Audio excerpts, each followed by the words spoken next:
Are you worried about falling for a deepfake scam? We've got the tips you need to stay safe. First things first, always double-check the source of any video or audio you come across. If it's from someone you trust, like a news outlet or a verified account, it's probably safe.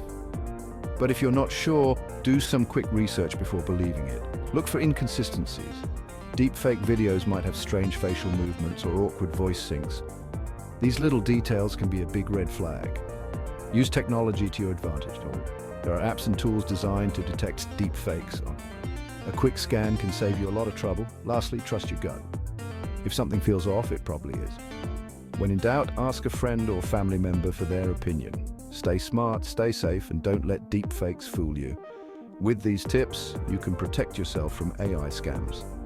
Thanks for watching, and don't forget to share this video to help others stay safe too.